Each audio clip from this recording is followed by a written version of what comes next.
आज की जो प्रोसीडिंग्स हुई हैं कोर्ट में वो मैं आपसे शेयर कर रहा हूँ। जब आज बेंच असेंबल हुआ 3 मेंबर बेंच बशमूल चीफ जस्टिस ऑफ पाकिस्तान, तो मैं उस वक्त उनके सामने गया और मैंने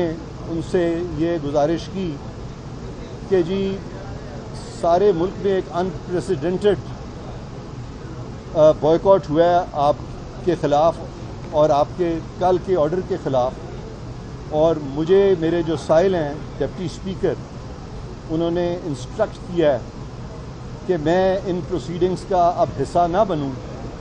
और वैसे भी मैंने उनको कहा कि हमारा एक आईनी हक है कि कल के ऑर्डर के ख़िलाफ़ जहाँ पे कि उन्होंने हमारी जो गुजारिश थी कि फुल कोर्ट कॉन्स्टिट्यूट किया जाए, तो उसके ख़िलाफ़ हमें कॉन्स्टिट्यूशनल हक है रिव्यू फाइल करने का, नज़रसानी का, तो हम वो कॉन्स्टिट्यूशनल हक अवेल करना चाहते हैं। तो किस्सा मुख्तसर हमने जो आज मौक़िफ़ रखा है अपना, वो ऐन आइन और कानून के मुताबिक ये मौक़िफ़ हम अदालत के सामने लेके आए हैं, और ये मैं आपसे भी शेयर कर रहा हूँ और कौम से भी शेयर कर रहा हूँ। अब अगर आपके कोई क्वेश्चंस हैं तो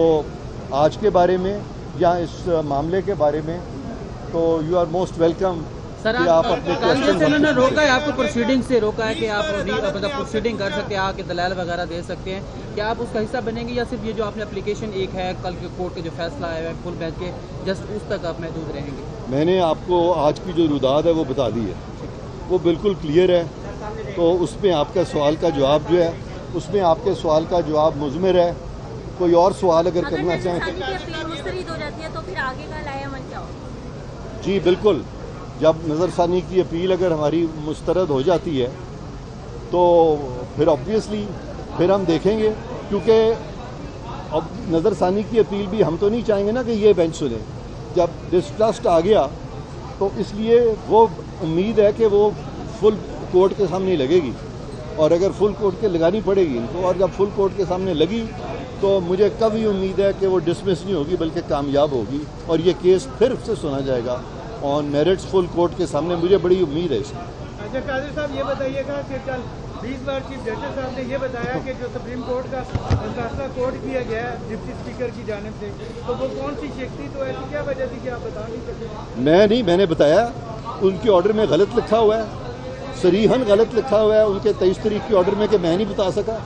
मैंने फ़ौरन बताया जब उन्होंने कहा कि जो हमारे जो 17 मई के ऑर्डर की शिक 3 है, ये जो ऑर्डर है डिप्टी स्पीकर का उससे बरक्स है, तो मैंने फ़ौरन बताया कि शिक 1-2 पढ़ लें, और उन्होंने मेरी बात मानी। मुनीब अख्तर जस्टिस ने मेरी बात मानी। तो ये जो आप फरमा रहे हैं मैंने नहीं बताया, मैं आपको समझ रहा हूँ कि आपका इंप्रेशन दुरुस्त नहीं है, और मेरा फ़र्ज़ है कि मैं आपको सही बात बताऊँ, और ये सही बात है। जस्टिस मुनीब अख्तर ने उस वक्त फ़ौरन मेरी बात मानी, और उसके बाद वो मैटर जो है वो सेटल हो गया। सर एक आखिरी सवाल ये बता दें कि अभी चीफ जस्टिस ने ये कहा कि दूसरा रास्ता ये है कि हम बेंच से अलग हो जाएं,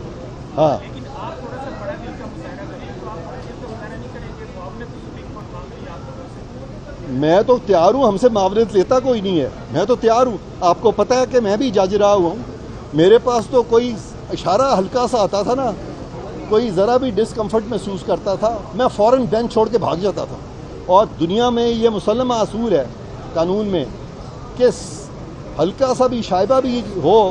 कि रिमोटेस्ट बायस भी अगर जज को एट्रीब्यूट किया जाए, कहा जाता है कि एन ऑनरेबल जज will not think twice and will step down without further ado. यहाँ पे पाकिस्तान में क्या होता है कि सारी कौम चीखें मार रही होती है, लेकिन वो कहते हैं कि इसका जो इलाज है ये ऐसा ही है कि कोई दिमाग का सर्जन या कोई हार्ट का सर्जन जो है वो ज़बरदस्ती किसी पेशेंट को वहाँ डाल ले और वो चीखें मारे कि जी मैंने आपसे नहीं अपना ऑपरेशन कराना, लेकिन वो कहे नहीं, मैं ही आपका सीना खोलूँगा, मैं ही आपका ज़हन खोलूँगा, और मैं ही आपका ऑपरेशन करूँगा। तो ऐसे तो नहीं होता। बिल्कुल ये